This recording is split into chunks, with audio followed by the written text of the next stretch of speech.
la lengua y este aparente desdoblamiento que se está generando en el español desde hace unos 15 o 20 años entre un lenguaje oficial que desdobla por sexo masculino y femenino, estimados todos, estimadas todas, y muy recientemente con el femenino por delante, estimadas todas, estimados todos, y un lenguaje de la vida cotidiana, de lo que se llama la proximidad comunicativa, donde no desdoblamos, porque yo creo que ningún hablante dice en su casa: a ver, niño y niña, apúrense que llegamos tarde, sino que dirá: a ver, niños, apúrense que llegamos tarde.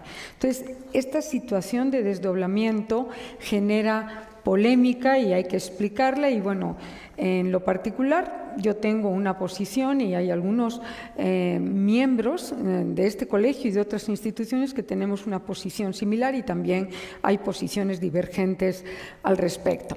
Y sin más dilación vamos a empezar. Usé esta palabra en el subtítulo de lenguaje incluyente, que es falacia, que es una palabra del latín, falacia, que es hermana de la misma raíz de falso, porque creo yo que el lenguaje incluyente, y estoy adelantando toda la conferencia, es un distractor de los verdaderos problemas de discriminación que hay respecto de sexo y respecto de otros aspectos.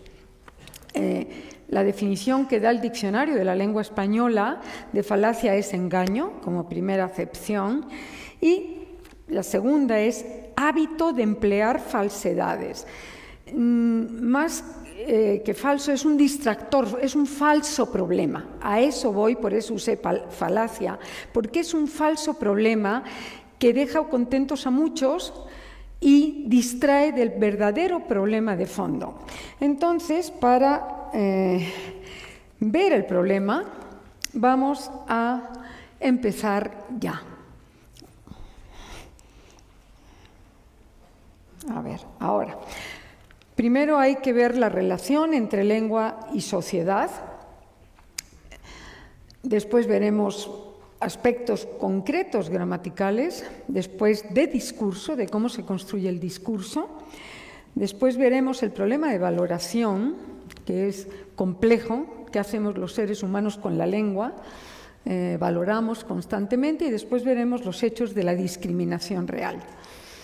Para concluir. Muy bien, hechos indiscutibles. Yo creo que nadie se opondría a estos aspectos, y es la lengua, es una capacidad biológica inherente y es la propiedad de todo ser humano. Nacemos con esa capacidad biológica, y el hecho de nacer en una comunidad hispanohablante mexicana nos hace hablar español de México, o nacer en una comunidad en el norte, en Estados Unidos, nos hace ser anglohablantes. Pero la capacidad biológica es inherente, es innata y es igual para todos los seres humanos. El rasgo definitorio del que nos hace únicos en el planeta es que somos seres de sintaxis libre. Esa es la definición. Somos altamente creativos, podemos crear con lengua y podemos entender lo que otro dice sin que nunca lo hayamos oído antes. Y por ello, por esta capacidad biológica y esta altísima creatividad, y porque es una herencia de padres a hijos, a nietos, se dice que las lenguas son el patrimonio esencial e intangible o inmaterial de los seres humanos. Es un patrimonio y hay que preguntarse, eso es una pregunta que está en el ambiente, ¿hay que cuidarlo o no hay que cuidarlo como patrimonio que es? ¿Y cómo se debe cuidar? Por definición, el segundo punto que tienen ustedes ahí en la diapositiva, la lengua, el lenguaje tiene una naturaleza inclusiva, es incluyente, todos somos dueños y libres para usarla. No requiere de esfuerzos ni de legislaciones.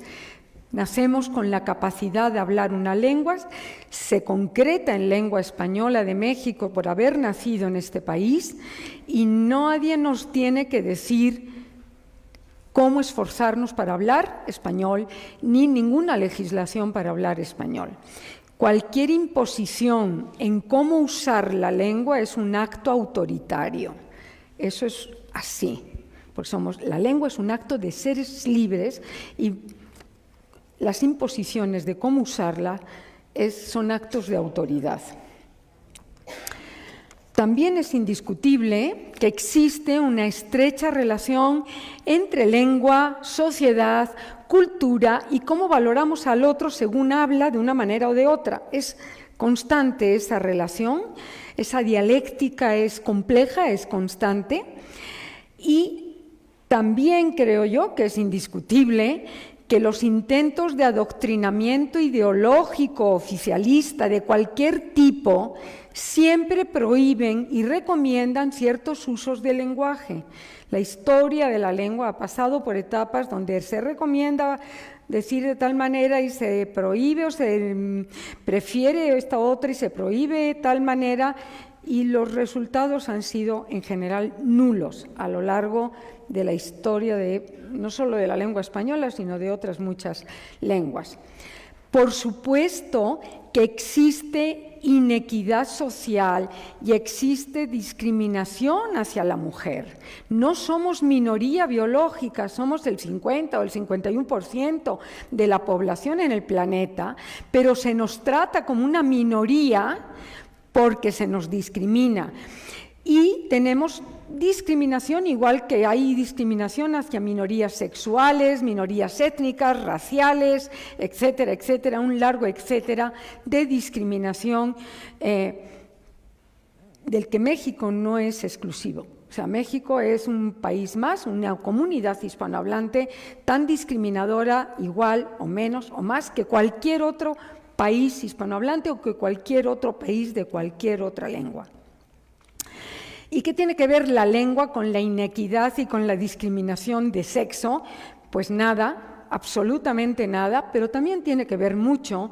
Y para ver ese equilibrio entre que no tiene nada que ver la lengua en este asunto de discriminar a la mujer, pero tiene que ver mucho, creo yo, y he insistido muchas veces, en que hay que distinguir entre gramática y discurso. Son dos hechos. La construcción de discurso es un fenómeno y la gramática es otro. La pregunta que va a guiar esta conferencia es por qué causa tanto acaloramiento, tanta insistencia el tema, por qué es tan acre y se están peleando las comunidades minoritarias, las feministas, las comunidades LGTB sobre el tema del lenguaje incluyente. Pues yo creo que es porque la lengua es propiedad nuestra, como dijimos hace un momentito, pero es un soporte de identidad. Es decir, dime cómo hablas, te diré quién eres, cómo te identificas, pero también hay una idea de que lo que está explícito, lo que se dice en la gramática, genera visibilidad.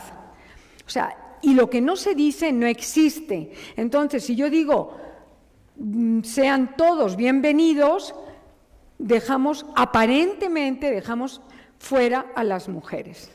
Pero eso no es cierto. Más bien, si yo hubiera empezado esta conferencia diciendo sean todas ustedes muy bienvenidas, los hombres se invisibilizan en automático. Es decir, la lengua española tiene una herramienta desde hace 2100 años que es invisibilizar a los hombres, y yo no sé por qué no la usamos o por qué no la quieren usar, que es usar todo en femenino, pero hacia allá voy a ir. La idea de que lo que no se dice no existe está en la base de muchas cosmovisiones. Por ejemplo, en la Biblia, en la visión judeocristiana, está en el libro de Juan, en el principio fue el verbo. Verbo en latín significa palabra y es para que el mundo exista, lo primero que hay que hacer es nombrarlo. También en la tradición maya quiché, por ejemplo, en el Popol Vuh, dijeron tierra y al instante apareció. O sea, en el momento en que se nombra, aparece. Eso está en la base de muchísimas cosmovisiones, no solamente de lenguas indoeuropeas, no solamente americanas, también, por ejemplo, en distintas culturas indias está la misma idea, y además en la visión judeocristiana le echamos ya el remate, es que en la visión bíblica la mujer sale de la costilla de Adán. Y bueno, y eso ya genera un caos de discriminación y cómo vamos a salir de la costilla de un tipo, etcétera, etcétera, etcétera, y seguimos enzarzados en algo que me parece que está desfocando, quitándole el centro al problema real. El lenguaje es una actividad transversal de la que somos propietarios todos, no los escritores, sino los hablantes de todos los días, como todos nosotros. También los escritores son dueños como hablantes que son, y es una actividad transversal porque atraviesa la vida toda desde que nos despertamos, trabajamos, amamos, nos insultamos, coordinamos, todo, e incluso soñamos en una lengua. Normalmente es la lengua nativa. Hay experimentos donde hablantes extranjeros que aprenden, que son bilingües perfectos, cuando cuentan números y dinero, y cuando sueñan lo hacen en su propia lengua, en la nativa. Bien, y además hay una creencia que es falsa, de todas falsedades, de que la visión de mundo de una sociedad está metida en la gramática. Eso no es así, y para ello hay que preguntarse entonces qué es la gramática. Las propiedades definitorias de lengua y el constructo, la estructura fundamental de la lengua, que es la gramática, que es poder unir palabras, esto que estamos haciendo, dialogar, unir expresiones, es que es altamente arbitraria. Es decir, arbitraria significa que la forma que tenga una palabra no tiene nada que ver con el significado de esa palabra. O sea, puede tener una forma y significar algo, y puede tener... O sea, no tiene nada que ver, esa es arbitrariedad. Por ejemplo, la gramática, lo primero que tenemos que entender es que la gramática no es binaria. No existe una gramática de femenino en A y masculino en O. La biología sí es binaria, hay hombres y hay mujeres. La sexualidad no es binaria para nada, tampoco.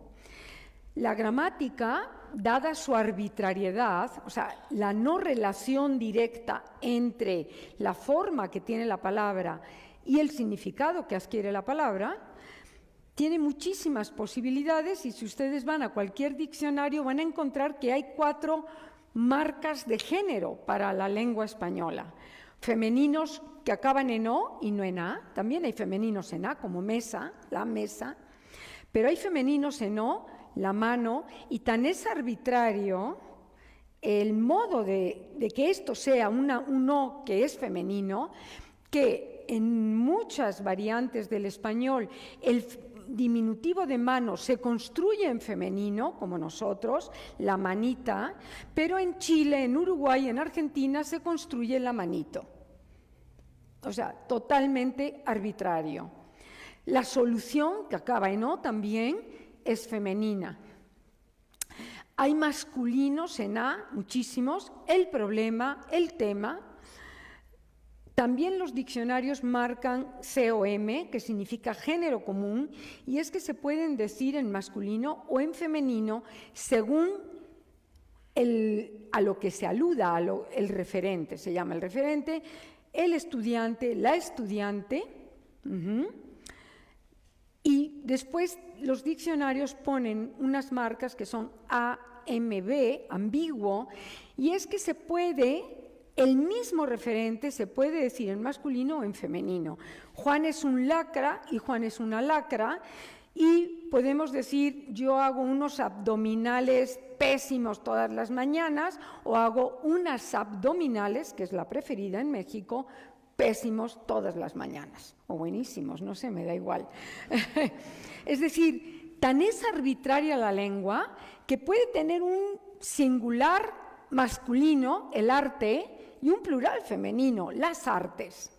Y tan es arbitraria, y como los hablantes somos codos económicos y no queremos tirar nada a la basura, cuando tenemos la misma palabra con dos géneros, la especializamos inmediatamente. Y entonces el cólera, la enfermedad, la cólera, el sentimiento de ira, de cólera, ¿no? O sea, no hay nada... todo es arbitraria la gramática, eso es lo primero, el primer rasgo que tenemos que tomar, que quede, quiero yo, que quede en el ambiente. Ahora, género gramatical y sexo del referente no tienen por qué coincidir, y la mayoría, el 97% de la gramática de la lengua española no coinciden. Puede ser femenino, soy una víctima, y así lo tendrá que decir un hombre, porque incluye a hombres y mujeres. Claro, ustedes son seres, y yo también, seres de sintaxis libre, y entonces puede decir, yo soy un víctimo, pero adquiere automáticamente no un sentido de violencia, sino de festivo, ¿no? Alguien, un caballero que diga en su casa, yo soy un víctimo en esta casa, ¿no? Entonces, bueno, es la broma, es la creatividad, por eso empecé con esa idea de sintaxis libre. La humanidad es femenina como gramática, pero incluye hombres y mujeres. Yo supongo que ningún hombre se siente excluido cuando dicen la humanidad tiene una tecnología cada vez más avanzada. El jurado es masculino y puede incluir hombres y mujeres, es decir, la arbitrariedad es el rasgo esencial justamente para poderlo hacer creativo, para cambiar el arte a las artes, o el mar, la mar. El mar, lo que todos los hablantes de la banqueta decimos, y la mar, muy poético, ¿no? Pero fíjense si es arbitrario que el calor es lo normal, y cuando digo la calor, que se puede decir, dicen, ahí esta es de pueblo, esta no pasó por la escuela, ¿no? Esa es la arbitrariedad. Y es el mismo cambio de género que el mar, la mar, pero en el calor entra un factor que vamos a ver un poco más adelante, que es la valoración. El masculino es género indiferente o no marcado, así se llama en gramática. O sea, el masculino no significa hombre, significa género que cubre, que abarca hombres y mujeres. Y ustedes me van a preguntar, es que hace 7.000 años en el protoindoeuropeo, cuando se origina la lengua madre del español, que es el latín, seguramente era una sociedad machista, y masculino sí significaba macho. No, probablemente sí, pero hay evidencias de arbitrariedad absoluta desde hace 7.000 años, que son las documentaciones del protoindoeuropeo. Entonces, cuando yo digo, todos tenemos sentimientos, es hombres y mujeres, yo no me siento excluida. O sea, el masculino es indiferente al género, hombres y mujeres pueden ser nombrados en masculino. Yo puedo preguntarle a usted, ¿cuántos hijos tiene? Y a lo mejor tiene hijos e hijas, pero no pasa nada, porque el masculino es indiferente, no indica hombre, no indica macho, no, solo indica un hecho arbitrario de historia de 2.200 años que tiene la lengua española, por lo menos, desde que el primer soldado etrusco pisó la península ibérica. Tenemos ese masculino que es indiferente al género. El femenino es el género marcado, excluye al masculino. Y entonces, cuando yo digo todas tenemos sentimientos, los hombres son unos insensibles, ¿ya? Tenemos la herramienta desde hace 2.200 años para empoderarnos y excluir a los hombres. Tan, ¿cómo están todas ustedes? No, mentira, ustedes, porque ese ustedes era femenino históricamente, viene de vuestra merced. Pero no queremos empoderarnos, queremos ser iguales, y es ahí donde está el problema. Porque tenemos la herramienta, hablar en femenino, y los hombres se invisibilizan, se desaparecen del mapa. Bueno, no queremos eso, queremos la convivencia. Muy bien. hay una pequeñísima zona de la gramática, que es un 3%, que tiene que referir a personas y a seres animados, que tiene alternancia gramatical determinada por el sexo del referente. Todo esto es bien sabido, hay ríos de tinta sobre este asunto. Amigo, amiga, niño, niña, queridos, queridas, perro, perra, oso, osa, etcétera, etcétera, pero tiene que ser persona o un animal. Y es un 3%, no es más. Entonces, bueno, ¿por qué tanto acoloramiento por un 3%? Si además tenemos una herramienta maravillosa para excluir a los hombres, esta. Y además, pues esto es indiferente al género. No son hombres, sino indiferencia. Y cubre por eso masculinos y femeninos. Sigamos entonces. La propiedad definitoria, además de arbitrario, es que la lengua es un conjunto de rutinas y de convenciones. Convenciones es algo que no ha sido acordado, que no nos hemos puesto de acuerdo, pero que así ha sido por siglos, por siglos, por siglos. Entonces se dice que la lengua es una sedimentación histórica en una comunidad que hereda por siglos hábitos y rutinas lingüísticas. La gramática es la cristalización, eso sería la cristalización en normas y en reglas, del uso de lo que todos los hablantes usamos día a día, transversalmente, desde que amanecemos hasta que nos acostamos. ¿Qué son hábitos lingüísticos? ¿Qué es la cristalización del uso? ¿Qué es la definición de gramática? Son las normas y reglas aceptadas sin acuerdo explícito por toda una comunidad de hablantes. 130 millones o 120 y tantos millones de mexicanos o 40 millones de chilangos entre área urbana y conurbada.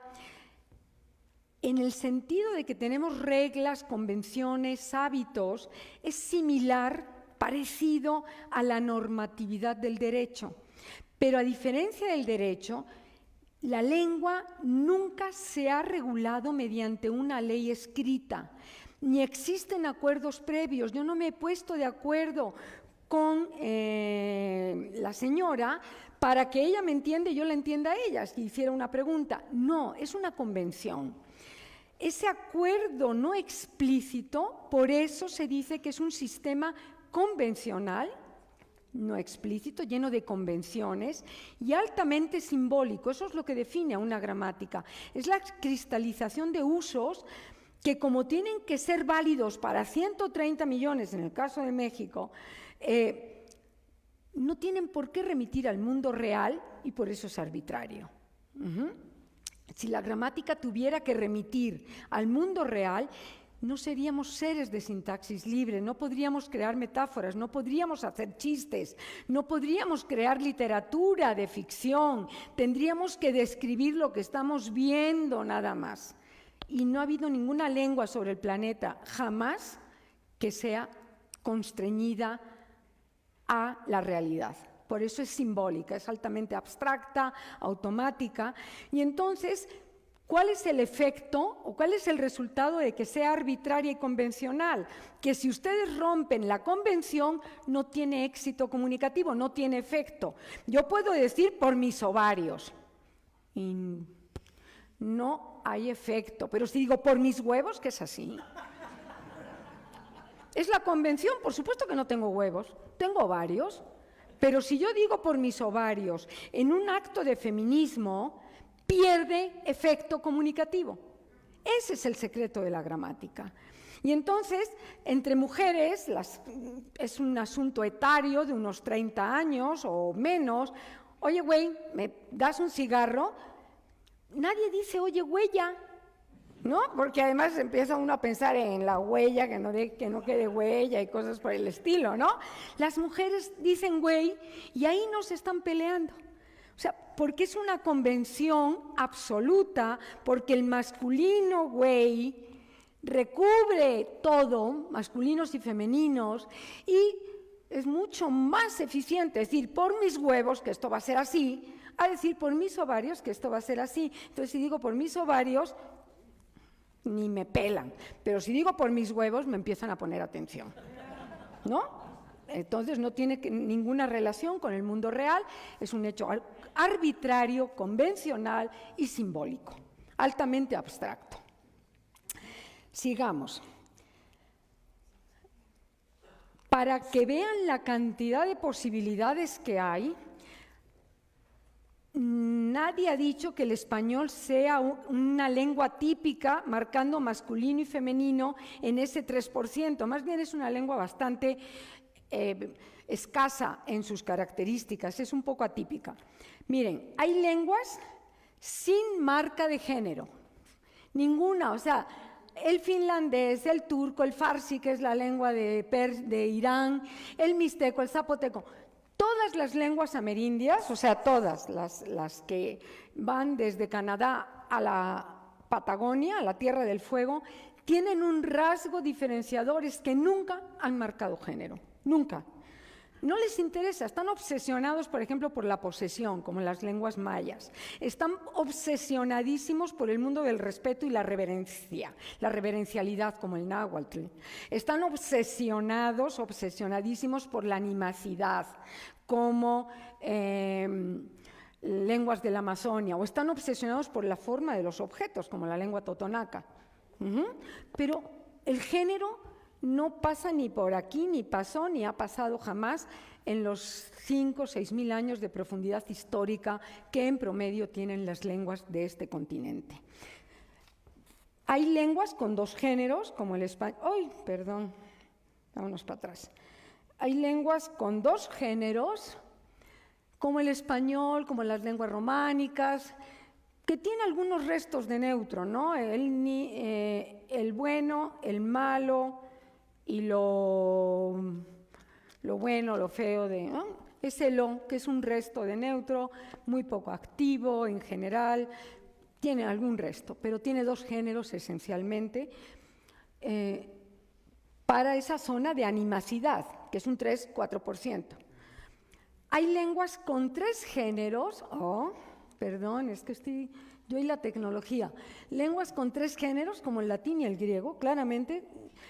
Lo que un romano concebía como neutro no tiene nada que ver con el mundo. Por ejemplo, vir era masculino. Vir significaba hombre, ¿ok? Porque homo, que es lo que da hombre, lo que significaba es el género, o sea, la especie humana, Vir era masculino. Virtus es femenino, que es la cualidad de ser hombre, el que tiene virtud, que es valor. Nada, totalmente arbitrario. El ejército era neutro para ellos. Las alas del ejército eran neutras, pero las formaciones de ejército eran femeninas muchas veces, o sea, en cambio las alas eran neutras, o sea, no, es arbitrario totalmente. Bien. Hay lenguas con 4 géneros, como el Yirbal, que es una lengua que se habla en Australia. Hay lenguas con 5 o más géneros. El polaco es famoso entre las lenguas eslavas porque tiene marcaciones de género que son endemoniados, femenino, neutro y 3 masculinos, dependiendo de si la entidad es animada, no animada, o es persona, pero solo lo marca en singular. En plural solo tiene 3 géneros, o sea, una arbitrariedad total. Y algunas lenguas con género, algunas, la minoría, como este caso del español del 3-4%, algunas lenguas con género pueden hacer coincidir sexo con alguno de los géneros. Por ejemplo, en inglés, hasta hace muy poco, los niños eran eran neutros. O sea, los bebés no eran ni masculinos ni femeninos, aunque fueran masculinos o femeninos. En su sexualidad eran se referían como hasta hace poco. Pero no necesariamente hay un acoplamiento entre gramática. Y les traje para ello un mapa que es del Max Planck, del Instituto Max Planck en Leipzig. Es abierto, o sea, ustedes pueden entrar y hay mapas para género, para número, para animacidad, Esto va a estar subido en la página del colegio y pueden entrar, entonces usted puede tomar fotos, por supuesto, es libre, siéntase libre, libertad por el saber, pero no lo van a tener subido en... ¿Sí o no, Juan Carlos? Gracias. Bien, miren, les traje este mapa del Max Planck. Los alemanes siempre pintan el mapa mundi al revés, como si viéramos la Tierra por atrás. No me pregunten por qué, porque se lo he preguntado a colegas alemanes, me dicen, pues así ha sido siempre. Digo, pues en mi tierra y en mi cultura siempre América está a la izquierda. Bueno, el asunto es que lo que me interesa es que vean, blanco es que no tienen género. Todo América, vean, está marcada de blanco, hay mucho blanco, es decir, la mayoría de las lenguas del mundo, no son todas las lenguas del mundo, son aquellas lenguas para las que tienen descripciones, para las que tienen gramáticas, que son un montón. Pero no son todas las lenguas del mundo, ni mucho menos. Entonces, bueno, lo que predomina en el planeta Tierra es que las lenguas no tengan género, lo cual no quiere decir que esas sociedades no discriminen a la mujer, por supuesto. Con amarillo son lenguas de dos géneros, como el español, que acabamos de explicar, y ahí está el español en la península ibérica, y el vasco no tiene género, que está aquí arriba, y aquí no está el español porque son las lenguas originarias, y el español fue trasplantado ahora hace 500 años que llegó Cortés a Yucatán, ¿no? Bueno, entonces es una lengua trasplantada a América y a Latinoamérica, y el portugués está trasplantada también, entonces... Aquí, en el continente americano, lo único que están marcando son géneros. Rojos, que hay bastantitos, con 3 géneros, por ejemplo, griego, que sigue teniendo 3 géneros. Con 4 géneros es rojo oscuro, algunas de rojo oscuro, lenguas de la zona de Colombia, amazónica. Y ya la locura, 5 o más géneros, algunos puntos de negro. África, las lenguas bantú o bantúes, como las quieran llamar, que es la franja central de África, y baja un poco, las lenguas bantú se caracterizan por marcar hasta 5 y hasta 7 géneros. O sea, pueden marcar neutros, masculinos singulares, masculinos animados, femeninos en grupo, femeninos singulares. O sea, una locura. Pero bueno, este es el mapa, por lo tanto, ¿qué es lo que predomina? Que no haya marca de género. ¿Y qué es lo que predomina en el mundo? Que sí hay discriminación hacia la mujer. Entonces, ¿qué tiene que ver la gramática con el género y con la discriminación? Nada. Pero, y bueno, antes de llegar al discurso, a cómo se construye el discurso y los hechos de valoración, ¿qué es un cambio lingüístico? Pues hay que tomarlo en cuenta. La historia de la lengua, a pesar de que somos y se nos define y nos definimos a nosotros mismos como los únicos seres sobre el planeta con sintaxis y además con sintaxis libre, la historia de la lengua lo que muestra es que hay muchas más normas y más rutinas que libertades y creaciones. Y la razón de eso es que no queremos que se rompa la comunicación, o sea, no queremos ser tan creativos que el otro no me entienda que voy por las chelas. Y entonces se quede así, no. Voy diciendo lo mismo que dijeron mis padres, mis abuelos, mis tatarabuelos, y hago mínimos quiebres. Lo que muestra la historia de la lengua española y también del portugués, debo decir, es que grandes cambios sociales suelen a la larga generar mínimos cambios gramaticales, mínimos. Pueden, y a veces ni siquiera llegan a la gramática. Fuera de este tema, por ejemplo, en el siglo XIV surgen las grandes burguesías, los burgos, los oficios, en España por lo menos. Y eso genera un gusto por la cultura individuada, o sea, se compran libros, se empieza a comprar libros, a manuscritos, porque no se ha creado la imprenta todavía, Y al cabo de 100 y pico de años después, uno empieza a notar que las narraciones ya no son colectivas como lo eran en el siglo XIII de los hebreos, los judíos, los castellanos, sino Juan, Antonia, Pelagia, que era un nombre común y comunísimo en la Edad Media. O sea, 100 y pico años después llega a la estructura narrativa de la lengua española el auge de las burguesías del siglo XIV, y solamente en zonas de sujeto, o sea, nombramientos de personas. Eso está estudiado en esta obra, que es la sintaxis histórica de la lengua española, pero puede haber grandes cambios sociales sin que impacten a la lengua, para nada. Lo que nunca ha habido, jamás de los jamases, es cambio gramatical por decreto o por imposición social, jamás.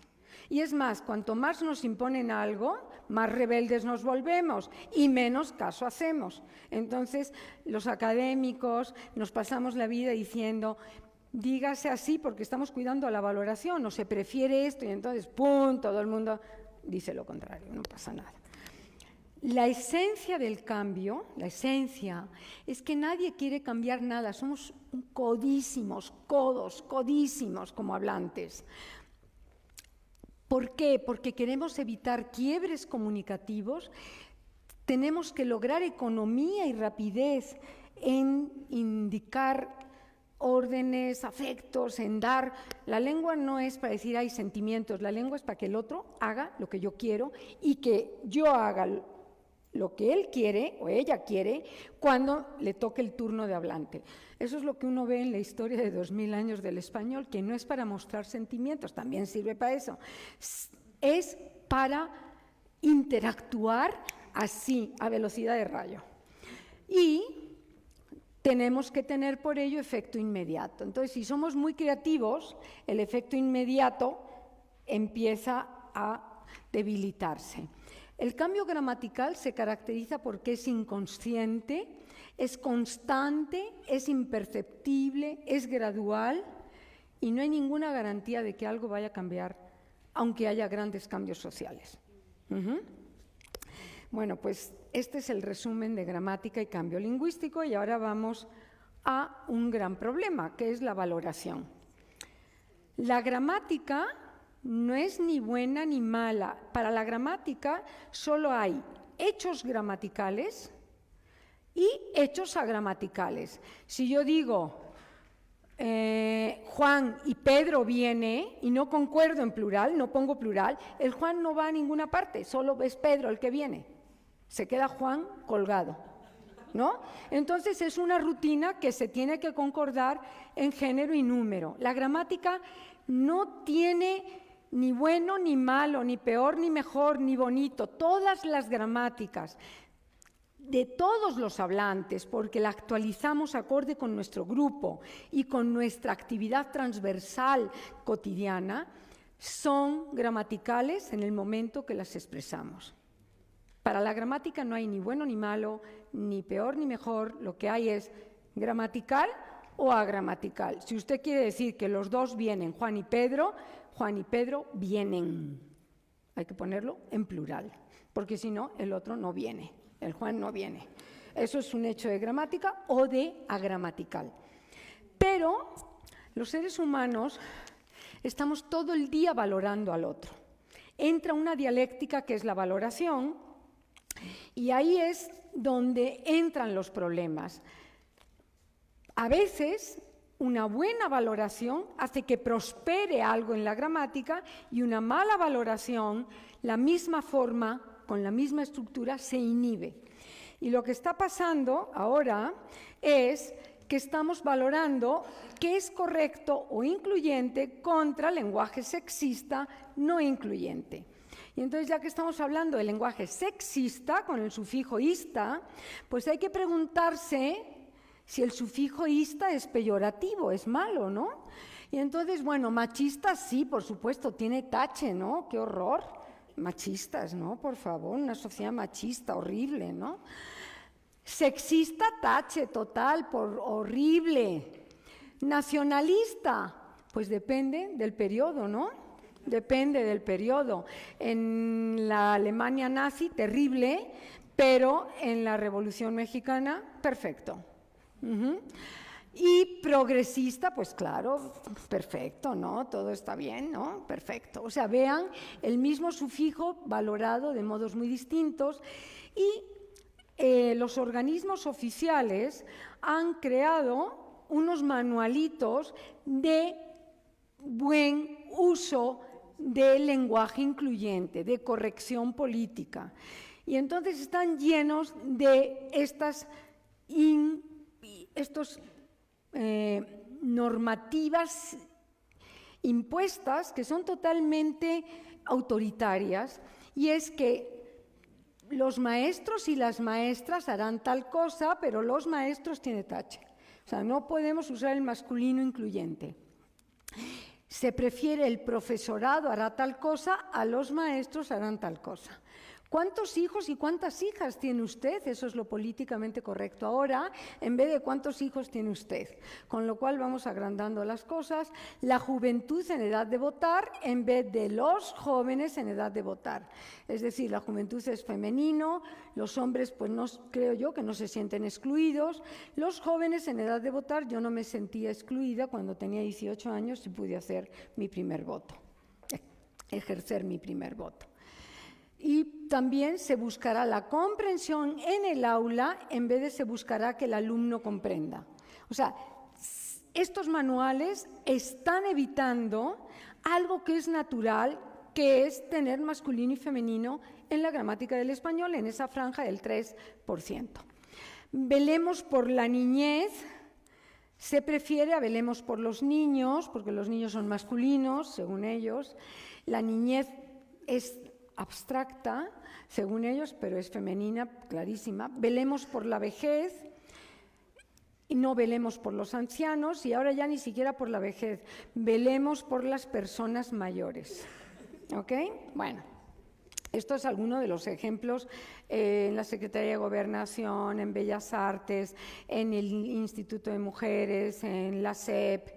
Todos estos organismos oficiales están generando un lenguaje que está evitando los masculinos genéricos, estos se llaman masculinos genéricos, y dicen que es mejor no usar masculinos genéricos que incluyan. Sigamos. Y bueno, ¿qué se gana con el lenguaje incluyente? Pues yo creo que no se gana nada. Lo que sí ganan son las imprentas, porque hay que desdoblar muchísimo, entonces son más páginas y las imprentas se meten a la bolsa más dinero. Ya, punto. Esto es un ejemplo archisabido de la Constitución de Venezuela, República Bolivariana de Venezuela, porque ese es el nombre oficial que tiene desde hace años el país hermano de Venezuela. Y nada más vean qué asunto tan antieconómico. Solo aquí, lean conmigo, solo los venezolanos y venezolanas por nacimiento. Todo esto para decir que para ocupar un cargo de elección popular hay que ser venezolano de nacimiento. Para evitar decir venezolano en masculino, pues dicen esto. Todo esto, y no acabé, o sea, es más largo el artículo 41. Los venezolanos y venezolanas por nacimiento y sin otra nacionalidad podrán ejercer los cargos de presidente o presidenta de la República, vicepresidente ejecutivo o vicepresidenta ejecutiva, presidente o presidente y vicepresidentes o vicepresidentas de la Asamblea Nacional, magistrados o magistradas del Tribunal Supremo de Justicia, contralor o contralora general de la República. El único que no está desdoblado, que lo podían haber desdoblado, es este. Fiscal general, ¿por qué no hay fiscalas? La lengua es gramática libre, sintaxis libre, pero ahí se dieron cuenta de que la valoración no era buena. Y entonces, en la Constitución de Venezuela no hay fiscalas. Sí hay fiscalas en el país, por lo tanto, el mundo y la gramática no tienen nada que ver. Pero la valoración sí. Presidenta, pues finísimo, ¿no? Pero fiscala, fúchila, ¿no?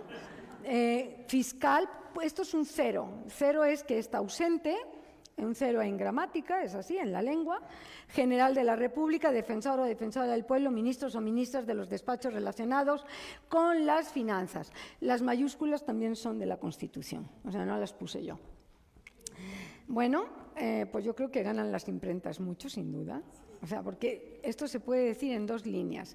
Para acceder a un cargo o ser electo en un cargo de elección popular hay que ser venezolano por nacimiento. Tan, tan. Y el artículo es más largo todavía. Toda la Constitución de Venezuela está desdoblada y la Constitución de México hay intentos y hay diálogos, digamos, para desdoblarla. Desde el punto de vista gramatical, desde mi oficio de gramática, de lingüista, lo que el lenguaje incluyente genera es jerarquía, exclusión y ambigüedad. Genera problemas más que beneficios. Veamos algunos. Miren, queridos todos y todas es perfecto gramaticalmente porque como esto es masculino, las todas sí son queridas, está incluido en el masculino, que va al principio. Pero es incorrecto socialmente porque ¿por qué vamos a echar a las mujeres por atrás? Entonces tiene tache social. Queridas todas y queridos todos, las mujeres por delante, los hombres por detrás. Es correcto gramaticalmente, pero francamente es antieconómico, ¿no? O sea, yo no me imagino que llegar en mi casa o en un espacio donde estoy con amigos, queridos todos, queridas todas, estimados todos, estimadas todas, y de preferencia en femenino por delante, que es lo que se prefiere. Este tercero, queridas todas y todos, es agramatical porque como ya lo dije en femenino, que es el género que excluye, los todos no son queridos. ¿Ya? Queridas todas y todos. Los todos es, pues quién sabe, lo que sea, ¿no? Y luego nuestros clásicos, las colecciones de libros siempre ponen nuestros clásicos y por supuesto que no excluyen a Sor Juana. ¿Por qué lo dicen en masculino? Pues porque no van a vender nada si dicen nuestros clásicos y nuestras clásicas. Eso es antimercado. Entonces, cuando les conviene, pues desdoblan y cuando no, todas las colecciones editoriales en todos los países hispanohablantes se llaman nuestros clásicos. Y está Sor Juana, y está la Pardo Bazán, y están mujeres escritoras y siempre se han llamado nuestros clásicos. Entonces, y bueno, por supuesto que genera ambigüedad. En cuanto entran cuantificadores, entran números, empieza un problema de cuántos y de quién va con qué. Pero como hay que ser políticamente correcto, esto es en ejemplo real del 17 de julio, en ADN 40. En este momento hay 24 hombres y mujeres incorporados. ¿Son 12 y 12 o son 23 y 1? Seguramente es lo último. Hay 23 hombres y una mujer, pero ya somos felices porque ya fuimos incluyentes lingüísticamente. Y la pobre señora está sola, rodeada de 23 machines, que son incluyentes en su lenguaje, claro.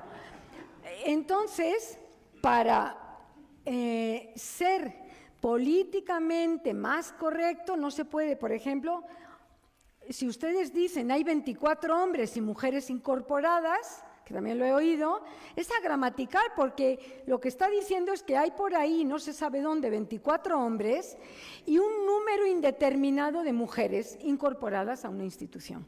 Es decir, en cuanto entran números o cuantificadores, que es el término técnico, aquello se vuelve una locura. La Constitución actualmente creo que ya prosperó decir que el Congreso tiene 500 diputados y diputadas. Entonces, ¿son 1.000, 500 y 500? ¿O son 250 y son 250? ¿O son, una locura? O, para hacerlo bien, habría que decir, hay 325 diputados y 200 y pico diputadas, o al revés, o como sea, o decir, hay 500 personas de elección popular en diputaciones. Ya. O sea, en cuanto entran números, aquello ¡fum!, hace crack, porque es agramatical y empiezan las ambigüedades. Muy bien, sigamos. Es imposible librarnos de la valoración y de la historicidad de la lengua, de esa sedimentación que constituye la lengua. El presidente, perfecto, y la presidenta, hoy, finísimo, ¿no? Finísimo. El juez, perfecto. La jueza está entrando, para algunos no les gusta, pero bien. El comandante y la comandanta, vean que cuando son cargos de jerarquía, pues el femenino prospera. Es valoración, no es gramática. El estudiante, la estudianta, pues sí, sí. El cantante, vean que tienen la misma terminación. El cantante sí, la cantanta no, aunque hay por ahí alguna documentación histórica. El ayudante sí, la ayudanta tiene un carácter festivo. En general, te mando a mi ayudanta, o le pido a mi ayudanta. Estas dos, sea masculino o sea femenino, están a punto de salir del diccionario porque están vetadas socialmente. Nadie se atreve a decir el sirviente, la sirvienta, eso, nada, ya. Desde el siglo XX a mediados empieza a bajar la documentación y ya casi no hay... esas palabras están a punto de salir del diccionario. La conferencista sí, el conferencista no. La lingüista, el lingüista no, con la misma... El escritor sí, la escritora sí, pero el poeta sí y la poetisa no. O sea, las mujeres que escriben poesía, y les traigo un romance de Sor Juana, a finales del siglo XVII, Sor Juana escribió un romance donde ella se nombra a sí misma en masculino. Dice, sé que nací tan poeta que azotada como Ovidio suenan en metro mis quejas. Ella no se llamaba poetisa. Las mujeres que escriben poesía abominan el término poetisa. Lo abominan, porque está asociado a un mal quehacer poético, a que no hacen poesía bien. Entonces, la propia Sor Juana, aquí está el romance, sé que nací tan poeta. Entonces, bueno, vean que las mismas terminaciones tienen valoraciones distintas y que es un hecho histórico. Dentro de nada tendremos que sacar del diccionario de la lengua española la palabra sirviente o sirvienta, y tendremos que hacer giros como los que hacemos, la persona que me ayuda en la casa, para ser políticamente correctos. Así es un hecho arbitrario, de convención social, de valoración social, que no tiene nada que ver con la corrección gramatical. Correcto gramatical es que sea gramatical o agramatical. Punto. Eso es todo.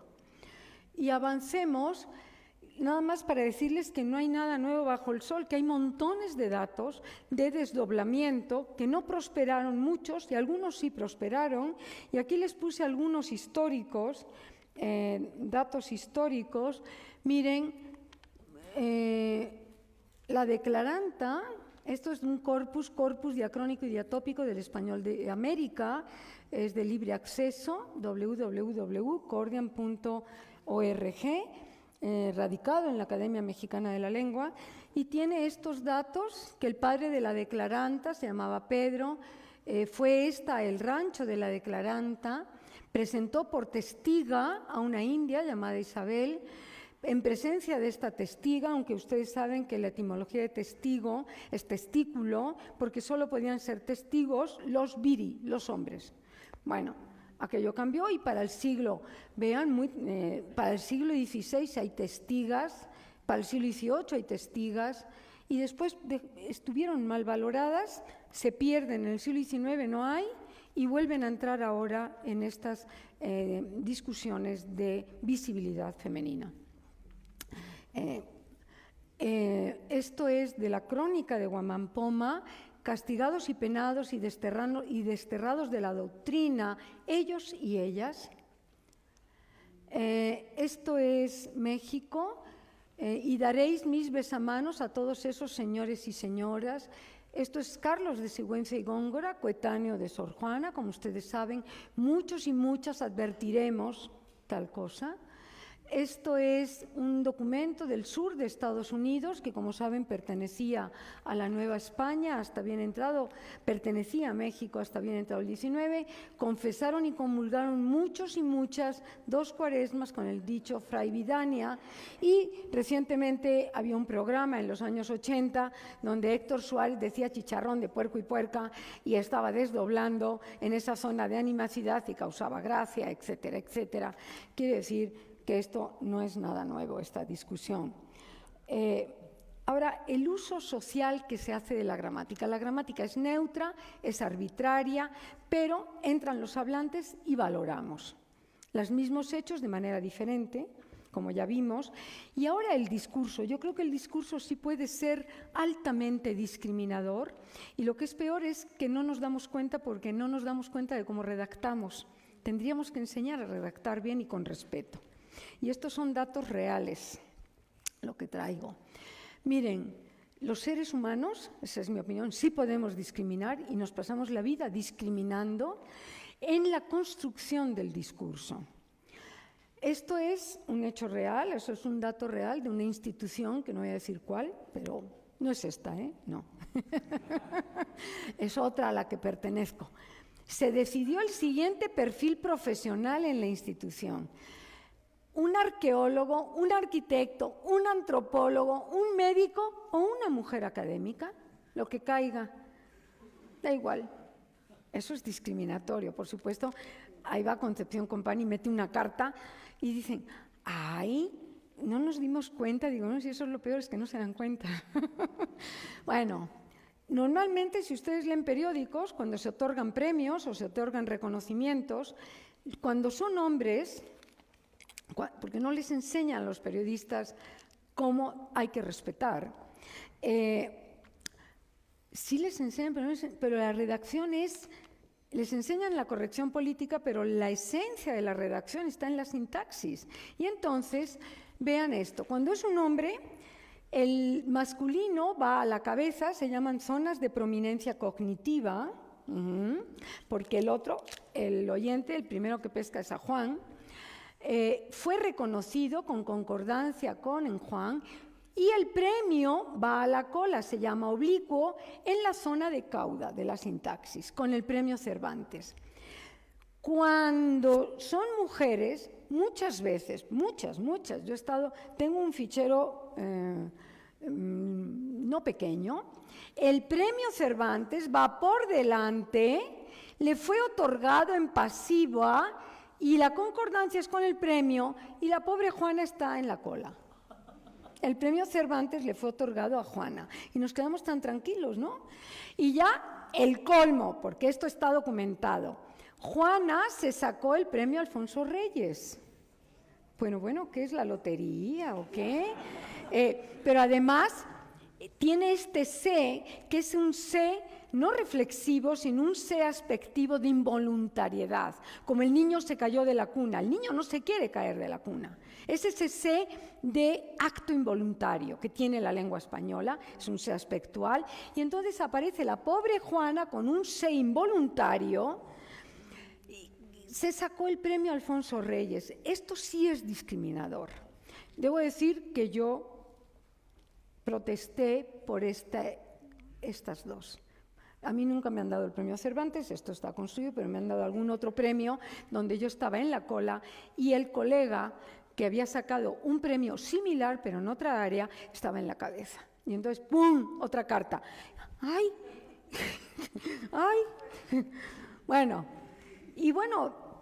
por supuesto que es discriminador el discurso. El año pasado, desde Presidencia, había anuncios a todas horas, pero siempre hablaban hombres, y decían, gracias al programa X, de la Secretaría X, puedo mantener a mi familia, he podido estudiar química, dar mejor calidad a mis hijos. ¿Qué está implicando ese anuncio? Siempre en voz de hombres, que las mujeres no podemos ser sostenedoras de una familia, que somos mantenidas.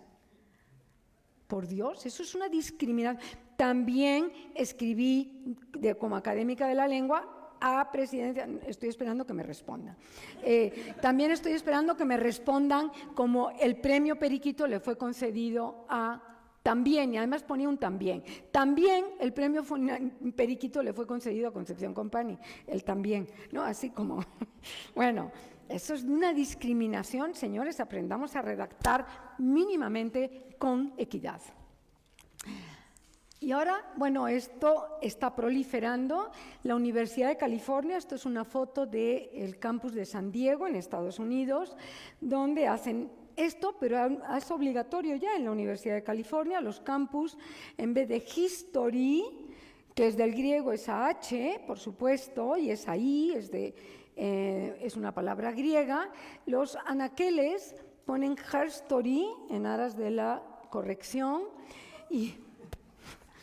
Bueno, pues por eso somos seres de sintaxis libre, ¿no? Podemos hacer lo que queramos, a ver si prospera o no, pues quién sabe, eso es otra cosa. Y ya, esto es real, esto me lo envió un colega, Museo de Historia Natural de La Coruña en España. Homínidos y homínidas, homínidos y homínidas. En el Museo de Historia Natural, que hay una zona de prehistoria, están los homínidos y las homínidas empoderándose en La Coruña desde hace, bueno, esto es alucinante ya. El verdadero problema, ahora sí vamos a tocar el problema, es que si hay inequidad social, hay discriminación por sexo, y el discurso es la parte un poquito visible, y no tiene que ver la gramática, tienen que ver los hechos. Unos cuantos datos. Miren, estos son datos sacados del INEGI en el informe para 2018 y el año pasado hicimos aquí unas jornadas de sociedad y mujer y vinieron especialistas importantes a dar datos duros de diferencias entre hombres y mujeres en acceso al trabajo, en educación, en salud. El libro está por salir, sale ahora antes de fin de año. Bien, en estas jornadas de sociedad y mujer, más los datos del INEGI, estos son los datos. La deserción escolar en enseñanza media es el 30% superior a hombres en mujeres y el embarazo no deseado es una de las razones fundamentales de la deserción escolar. La diferencia salarial entre hombres y mujeres en igualdad de preparación y edad es 34% en promedio en detrimento de la mujer y puede llegar a 47% según el INEGI, con datos del INEGI para ciertos oficios o profesiones. Eso es discriminación. El tope salarial, los famosos techos de cristal para las mujeres, es que el tope salarial llega a la mujer, en la mujer a los 29 o 30 años, pero en el hombre llega hacia los 50 años. Ajá. La administración pública en 2018, 8 de cada 10 subsecretarías y secretarías de Estado tenían un hombre al frente. 80%. Personas con discapacidad intelectual, síndrome de Down y otros tipos de discapacidad intelectual, e inserción laboral. Las mujeres con discapacidad intelectual tienen una inserción solo de 23% y sus empleos suelen durar entre 10 meses y 12 meses. Los hombres con discapacidad intelectual tienen una inserción laboral de 55% y sus empleos tienen un promedio de 3 años. Algunos otros datos. Rezago de la mujer, estos son datos de una demógrafa que vino en febrero del año pasado a dar estos datos, la doctora Silvia Yorguli, presidenta del Colegio de México, son datos de ella. El rezago de la mujer en el espacio laboral. En la OCDE, los países que integran la OCDE, entre 55% y 60% promedio de las mujeres están trabajando.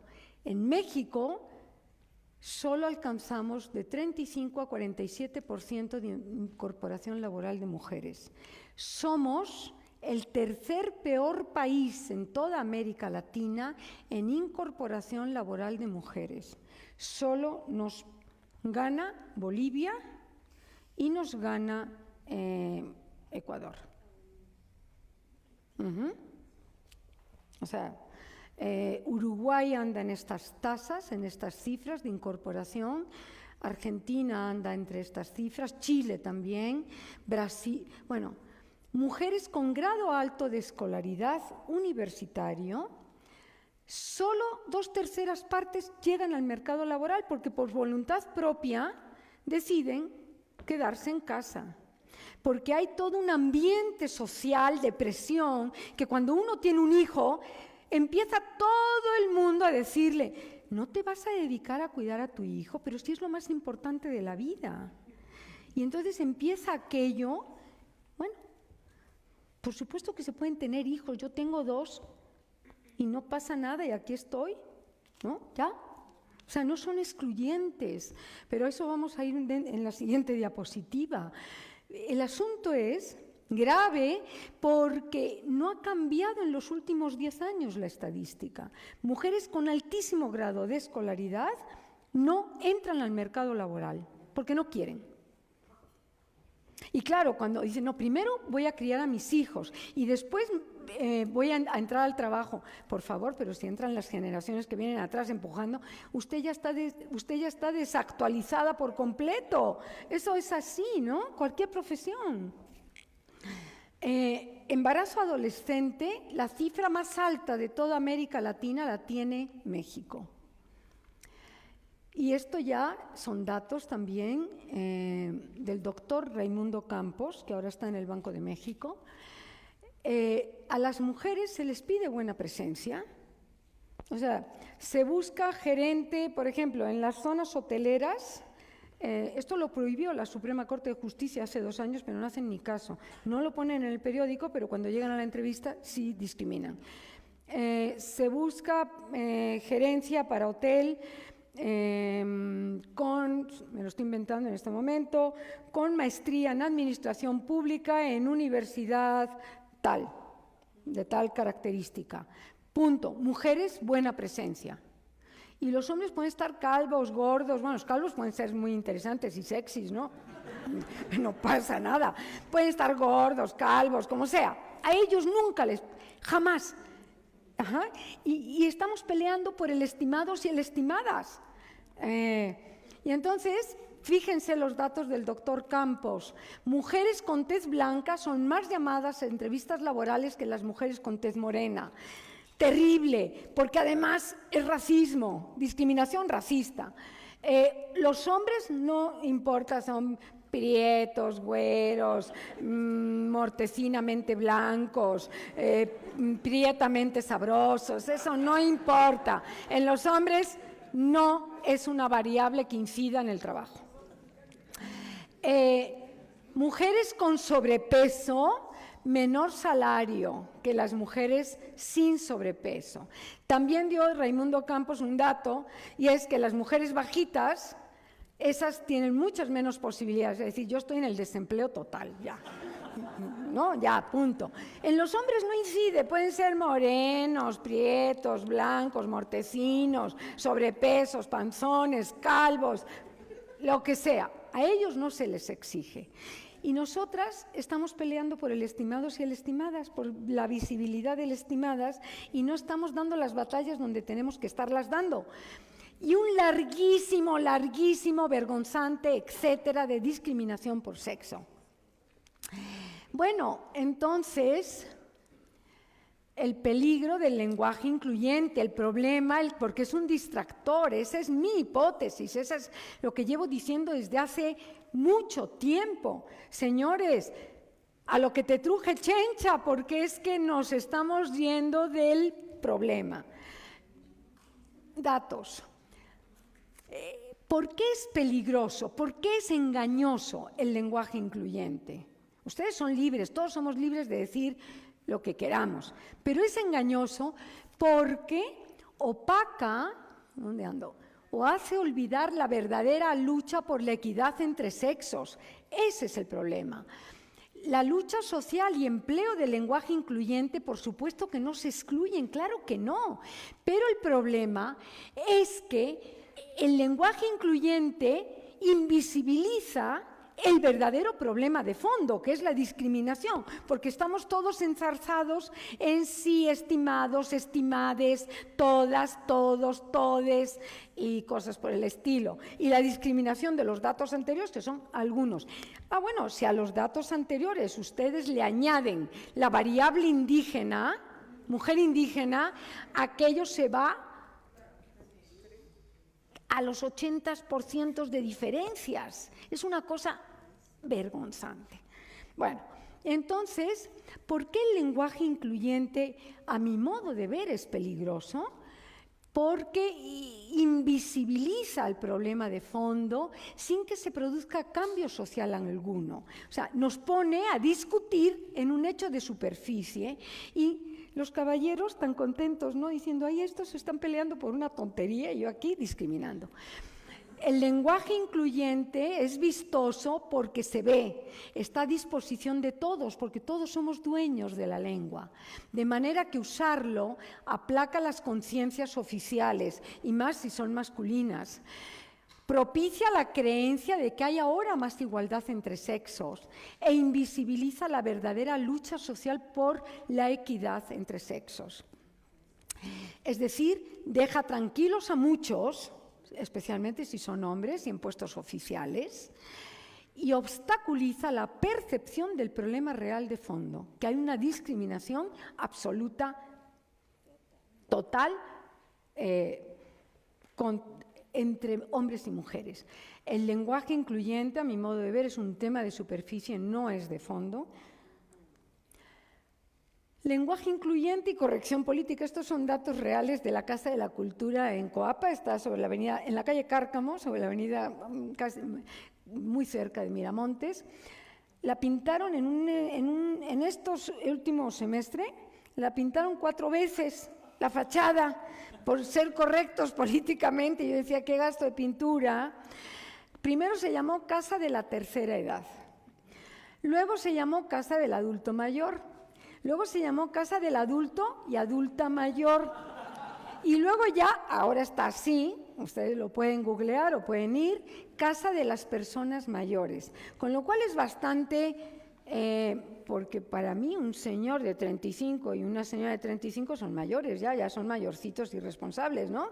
Y ahora resulta que mayores es un eufemismo para tercera edad, anciano, etcétera, o sea, bueno. Entonces, mi pregunta es, ¿cuántas malas decisiones hay de superficie en aras de una corrección política que hay que subsanarla en fondo, que es la discriminación? Bueno, para mí, el lenguaje incluyente es elitista, absolutamente elitista. ¿Por qué? Porque esto es impronunciable. Y entonces resulta que las lenguas que viven en la oralidad, de 6.100 lenguas del mundo inventariadas por 6.104 en el inventario de lenguas del Max Planck a fines del año 13, en las 6.104 lenguas del mundo no han generado escritura nada más que 3-4% de esas lenguas.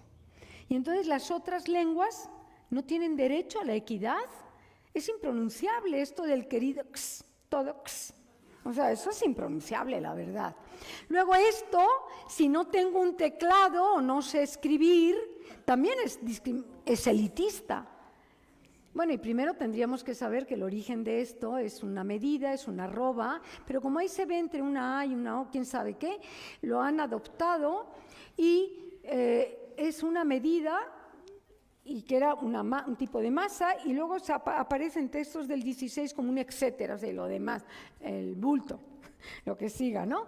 Bueno, y el querides todes, pues está muy bien, pero entonces lo que ya tiene E, y como ustedes, que en su origen es femenino, ya no tienen género, ustedes depende de a quién me estoy dirigiendo, si a hombres o a mujeres, pues va a haber ahí unos problemas de ambigüedad, pero como es sintaxis libre, así empezó la conferencia. Entonces, bueno, mi pregunta es, ¿cómo lograr vía escritura La equidad, cuando el 96-97% de las lenguas del mundo no han generado escritura nunca. Viven en la oralidad, tienen el mismo espesor cultural, tienen tradiciones orales de gran profundidad, de hábitos y rutinas lingüísticas como cualquier lengua, pero no han generado escritura. Punto. Toda lengua se puede escriturar, graficar con un alfabeto fonético internacional, pero en su modo natural de procedimiento, las lenguas mesoamericanas, todas las lenguas amerindias, muchísimas lenguas, la mayoría, pues, no ha generado escritura. Entonces, ¿no tienen derecho las mujeres mixtecas o la sociedad zapoteca a ser equitativa? Esa es mi pregunta. Y además, ellos no tienen ni siquiera género, como vimos en el mapa. Entonces, para mí es elitista, totalmente. Porque requiero saber escribir, porque requiero un teclado, o por lo menos saber escribir la arroba. Y el querides todes, a mí no me... Estos mecanismos son de borramiento de género, más que de inclusión, creo yo que son de borramiento de género propiamente. Y el querides todes, pues adelante, a ver si prospera. O sea, aquí ninguno de ustedes ni yo lo vamos a saber, porque hay que esperar unas 3, 4 generaciones, 100 años, a ver qué ocurre. Y bueno, lo que sí está ocurriendo es que el español se está pareciendo al catalán. Eso sí es un logro dialectal del lenguaje incluyente. Siguiente, ya estamos. Las cuotas de género que están tan batalladas, para mí como mujer son una trampa y para mí como mujer son insultantes, pero también entiendo que hay que imponer ciertas cuotas. ¿Por qué son insultantes? Porque yo no quiero que me incluyas o que me incluyan por ser mujer, porque eso es un hecho biológico. Si a mí me dicen que estoy aquí por ser mujer, pues en este momento me empiezo a ir. O si me dicen que soy investigadora de la UNAM por ser mujer, pues también abandono. Pero no quiero que me excluyas por ser mujer, porque eso es un hecho social. Y entonces hay que buscar ese equilibrio. O sea, la esencia de esto es: no quiero que me incluyas por ser mujer, pero no quiero que me excluyas por serlo. Y la discriminación por sexo excluye por ser mujer. Ese es el punto. Y entonces, ¿qué es equidad? Para mí, como lingüista, como gramática, ¿y cómo se logra? Difícil, pero la verdadera equidad, no las superficies del estimados y estimadas, etcétera. Lograr equidad salarial con la misma preparación. Eso tendría que ser un imperativo de gobierno y tendría que ser un imperativo para la iniciativa privada. Lograr mismas condiciones de empleo, eliminar techos de cristal e impedir discriminación en requisitos de empleo con buena presencia. Eso es vergonzante. Lograr mismas condiciones de salud, porque llegamos más tarde. Como cuidamos a todo el mundo, cuando ya tenemos un cáncer, pues llegamos en estado terminal. En cambio, llevamos a nuestra familia, hombres, mujeres, niños, a que los cuiden. Lograr educación preventiva en salud, especialmente la reproductiva, porque tenemos el índice más alto del embarazo adolescente, que quiebra proyectos y trunca proyectos de vida. Educar para impedir deserción escolar de mujeres. Educar a niñas para generar proyectos propios de vida.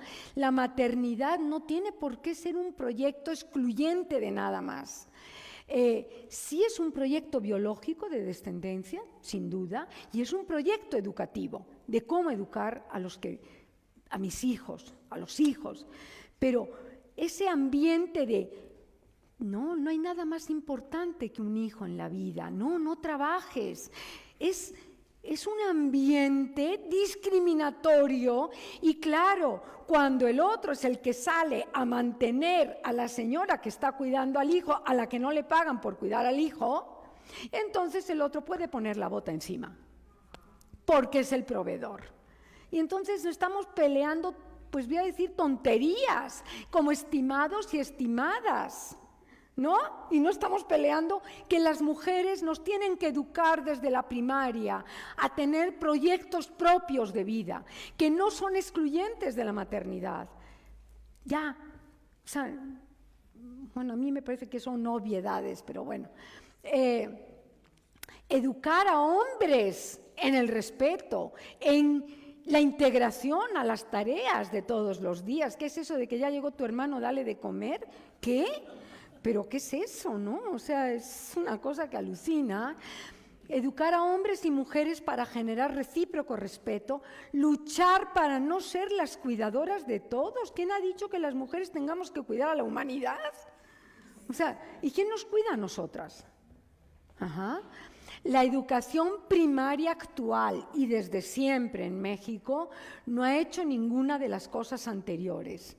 La primaria es clave porque es el impulsor para una secundaria, periodo de adolescencia. Si no tenemos primarias de calidad y de veras, como no las tenemos ni las hemos tenido ni ahora ni nunca, no vamos a poder entender que las mujeres, las niñas, hay que educarlas en generar propios proyectos de vida. Punto. Eso es lo que yo creo. O sea, no sé, me parece... Y bueno, mi pregunta también, porque esto es en esta pelea, ¿somos inequitativos quien no hace distinción de género? ¿Es inequidad? Es decir, no hacer distinciones de género hace sexista a quien no las hace, no decir estimadas todas y estimados todos. Pues no, obviamente que no. Yo puedo decir buenas noches tengan todos ustedes y no soy discriminadora por sexo. ¿Hacer distinciones de género implica mayor respeto hacia la mujer? Por supuesto que no. Los señores oficiales de instituciones deben estar diciendo así, ahí estás discutiendo por el estimades y el estimados y todo. Y aquí la discriminación, y aquí nada más vénganse los hombrecitos. O las cuotas de género, ¿no? Que no me importa la capacidad, muchas veces, sino complicado. Que me digan jueza es igualitario, no. Que me paguen igual si es igualitario y que me paguen mejor si soy mejor juez o jueza. Eso sí, o ingeniera. ¿Celebrar el Día de la Mujer genera igualdad? No. Como digo yo cuando me felicitan amigos hombres, digo, no, mira, no, yo quiero 364 días para mí y te voy a regalar uno, el 8 de marzo. Ya. Porque es así, es empoderamiento. Cuanto más nos celebren, más empoderados ellos, ¿no? Ya no quiero que me celebren, quiero que me traten como una igual. Si soy igual y tengo la misma capacidad. ¿El discurso incluyente mejora la igualdad social? No, por supuesto que no. Lo que es cierto es que los cambios sociales actuales están produciendo cambios gramaticales que podrán incidir en la gramática y son interesantes. Te presento a mis padres, pueden ser 2 hombres o 2 mujeres en la sociedad actual en ciertos estados de la República. Aquí en la Ciudad de México, por ejemplo. La discusión del lenguaje incluyente sí genera una tensión social que genera ruido que debe ser atendido, que debe generar discusión y reflexión, pero sin duda es un hecho de superficie y no estamos viendo el fondo porque nos están poniendo un telón de lenguaje y no estamos viendo los verdaderos hechos de discriminación ni estamos batallando por ellos, que es donde sí hay que batallar. En fin, conclusión, las palabras sí importan, los hechos mucho más. Muchísimas gracias.